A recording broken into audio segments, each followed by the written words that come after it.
Hi friends! Today is a quick little video about celebrating your wedding anniversary, and in particular it's how we celebrate our wedding anniversary when life gets in the way. It's a quick, simple way to celebrate it and have it ready to go so that when the day comes you aren't missing it. And we had many years where something got in the way of celebrating our anniversary the way we would like to.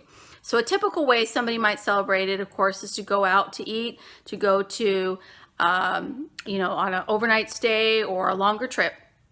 But sometimes when we were moving, or we had a newborn baby, or illness, or a work conflict, it was difficult for us to do these things.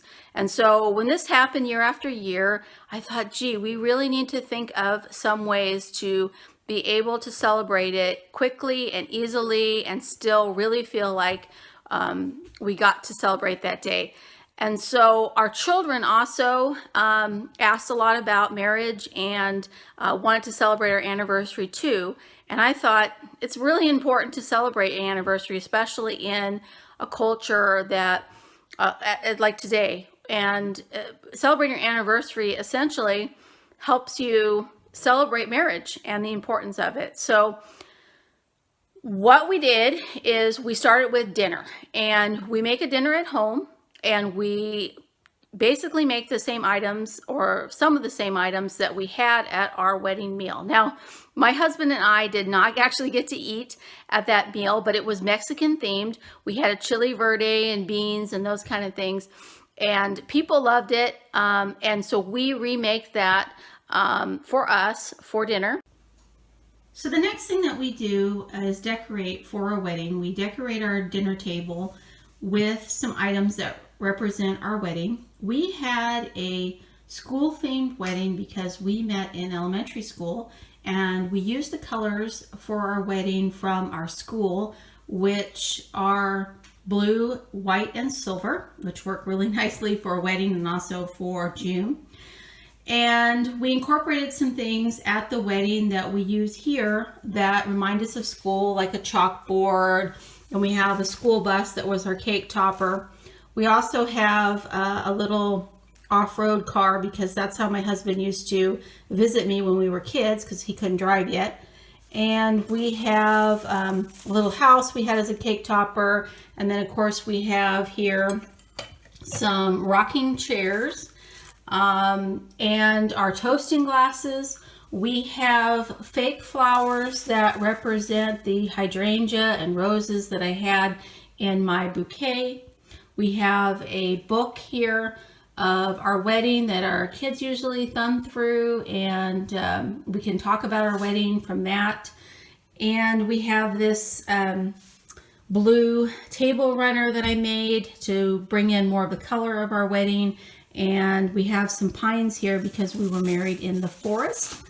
We also have a beautiful wood carved tray that our great uncle made us for our wedding, and we use. So the next part of our anniversary celebration is our dessert, and we have a kind of a special story behind that. My husband and I love cheesecake, and so when we went to hire a baker for our wedding, really we couldn't find anyone to do it. The bakers basically wanted either too much money, or they didn't want to take the liability of having a big refrigerated cake there for the wedding.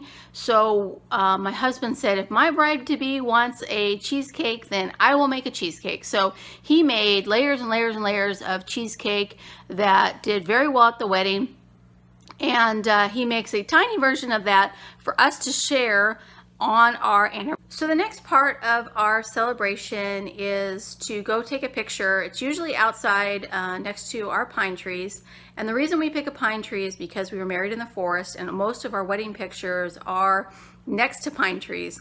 So we usually go out with our little chalkboard that says how many years we've been married, and I hope to really create an album over time that we can give our children that shows how their parents aged every year of their marriage. So yet that's a different way to again commemorate the anniversary.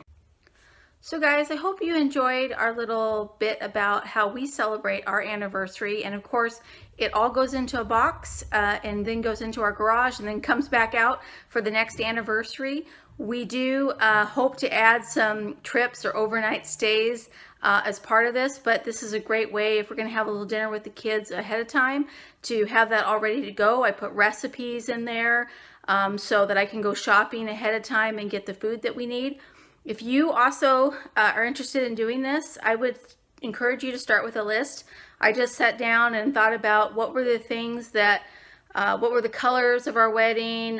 Was there a theme? I mean, if I had done a beach theme, I would have had shells and sand. If I had done a farm theme, I might have had some of that rustic barn decor, or if it was fall, I would have had some fall leaves or fall colors. So, you know, thinking about what flowers you had and getting them in the fake version. Probably what we ate would be another thing to think about. If we had a chicken or fish or steak, I would have tried to have some of that, or the dessert. And if there was something special that happened, like a song that somebody played, I might want to incorporate that, you know, in the night so that we could remember that. But keep it simple, have it ready to go. You're going to have to prepare this ahead of time. And it has really been a great way to have a simple, kind of inexpensive in a way, because going out to a hotel or something like that, while nice on some anniversaries can be expensive, it is a great way to celebrate. So if you enjoy these videos, please give them a thumbs up and subscribe. I really appreciate and love all my subscribers. Thank you.